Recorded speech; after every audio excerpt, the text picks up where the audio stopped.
Nah, yang saya kira yang sekarang juga menarik disoroti itu adalah eh, soal kepemilikan pagar yang meskipun bolak-balik dibantah, tapi fakta-fakta menunjukkan yang dilakukan investigasi oleh media yaitu milik dari pengusaha Aguan ya, Agung Sedayu Group gitu ya.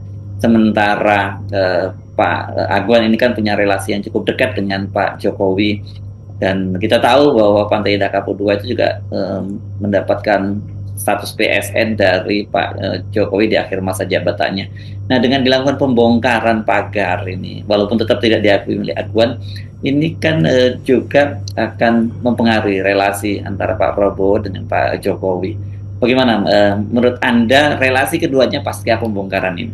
Seharusnya pers mungkin punya kesempatan untuk mewawancarai secara khusus Ibu Titi Soeharto, tetapi dari sinyal yang kita baca bahwa kasus Pantai Indah Kapuk ini menjadi semacam benchmark untuk melihat bagaimana hubungan antara pemberi izin yaitu rejim Pak Jokowi dan rejim Pak Prabowo yang kemudian membatalkan izin-izin itu melalui keterangan Menteri Nusron.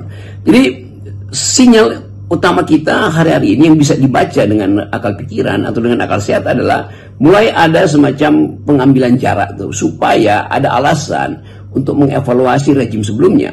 Tentu Pak Prabowo punya semacam decency, punya semacam sifat kehati-hatian atau sifat ya sebetulnya kesopan santunan, karena bagaimanapun Pak Jokowi menitipkan Gibran di situ, lalu secara psikologis bahasa tubuh Gibran mungkin juga diperhatikan oleh kalangan Gerindra. Jadi kita melihat sebetulnya ini wilayah ini yang saya anggap sebagai wilayah yang menarik, bahwa ada sensasi politik di situ macam-macam, tetapi simbol-simbol ini yang mungkin menerangkan apa yang akan terjadi 100 hari beberapa hari lagi.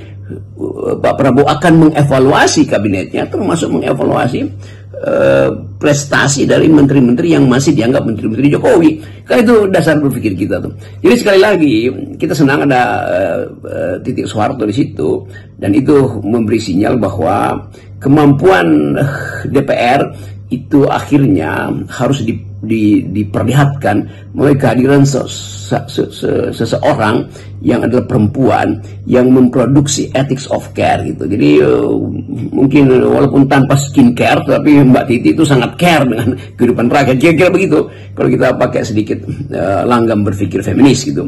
Jadi kita melihat bahwa keadilan pada akhirnya harus dipastikan tuh. Sama seperti kita minta keadilan di zaman Orde Baru dan sudah selesai periode itu, lalu Mbak Titi sebagai putri dari Pak Harto masuk dalam politik, demikian juga Pak Prabowo dari wilayah yang sama masuk dalam politik, menjadi orang sipil, menumbuhkan civilian ideas, civilian values. Lalu kita bandingkan dengan apa yang bisa kita harapkan dari keadaan hari ini supaya pemerintah yang sedang diasuh legitimasinya oleh rakyat tetap kuat untuk mendalilkan bahwa dia itu betul pro rakyat. Jadi kelihatannya itu yang mungkin bisa kita pakai sebagai panduan awal bahwa akan ada evaluasi terhadap hubungan antara pemerintahan Pak Prabowo dengan pemerintahan sebelumnya, itu Presiden Jokowi, terutama di dalam kasus pagar bambu itu. Jadi pagar ini juga akhirnya menerangkan bahwa yang tadinya terpagari sekarang terbuka. Jadi kasus-kasus yang tadinya masih dipagari oleh sisa-sisa kekuasaan Pak Jokowi sekarang terbuka. Jadi silakan para analis mulai membaca ada kimia baru dalam hubungan antara Presiden Prabowo dengan mantan Presiden Jokowi.